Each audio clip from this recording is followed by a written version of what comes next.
A very good afternoon, everyone. So, I have a question to start with. How many of you know what is the tagline of Toastmaster International?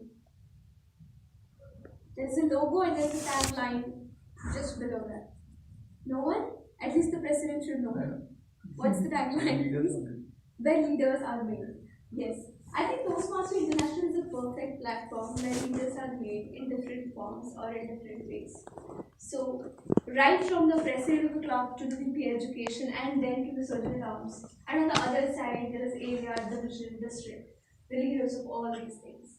So, whatever the way you look at, there are leaders, and that's where it starts. But it is not just limited to that. There is one more leadership position in every club, among us, in our life, that is nothing but a mentorship. Mentorship is the most important leadership position that Toastmaster International has, or in your life you may have it.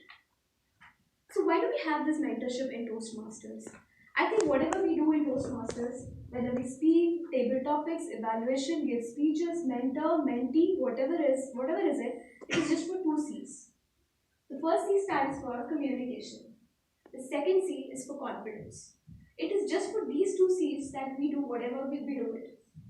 So, but how many of us are comfortable talking to a mentor and taking a feedback from them? Or how many of us who are mentors are ready to give time to the mentees? Are ready to break their ice and help them out? So, how many of you don't have a mentor here? That means everyone has.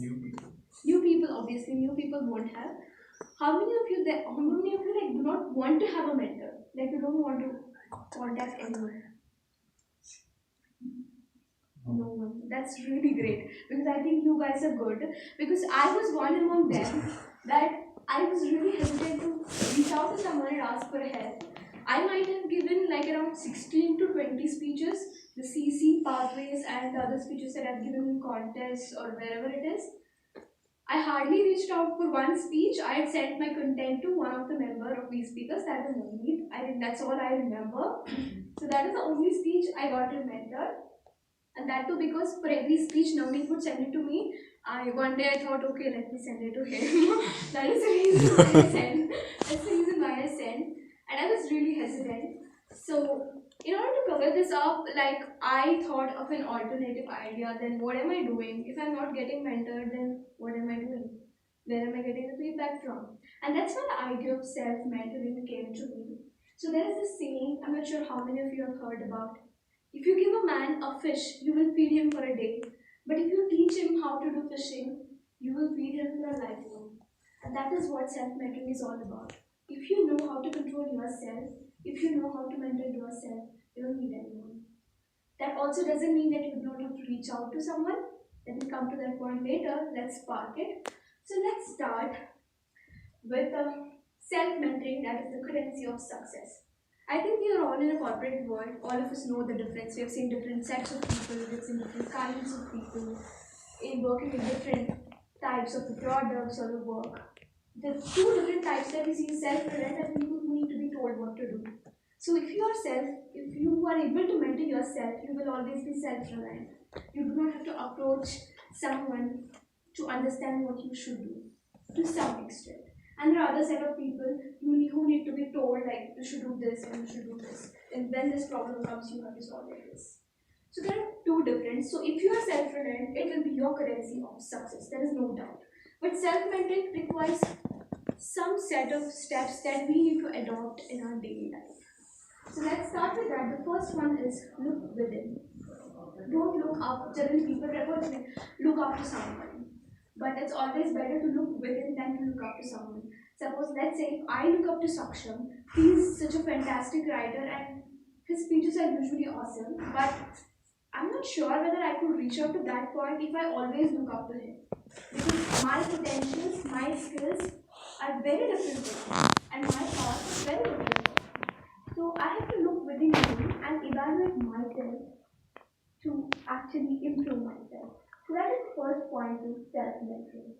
And the second point is take some time to breathe.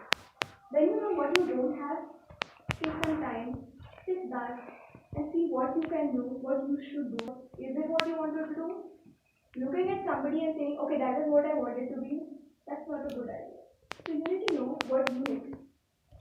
This is our point of view bad differently. For example, let me give a day-to-day example. So if you are, suppose you have a colleague who always speaks bad about your company and you want to advance your career in the same company. So it's better to avoid such a company because they are negative influences to you. So that is something which you want to keep away from your goals. And build your network. Self-building doesn't mean that you have to always, you don't have to listen to other people, but it means that you evaluate yourself. Build your network, talk to different people, know, build your network with the people who have similar skill sets and the goals. That would be very helpful. But that doesn't always mean that you have to listen to them. For every point, you have to reach out to them. You evaluate yourself, but you see how they work towards their goals. And just do it. But don't do it what is in the book. Don't do it what is in the book. But just do it. It's very cheesy, I know, but it's true. Because if you want to do something, the first step to do is to do it. So just do it. And reward yourself. So whenever you do something breakthrough or something the perfect one, reward yourself, have a nice dinner, go to a movie, gift yourself, do something. I think all these steps will actually contribute to a self-mentoring. You will be happy from inside and you will be able to reach your goals. You do not have to actually worry about for every point what my mentor would be thinking. Does it look good? Because if you are able to satisfy yourself, I think that is more than enough. So how many of you have heard about the Chinese bamboo tree? Chinese bamboo tree, anyone? Yes, I think only one. Okay.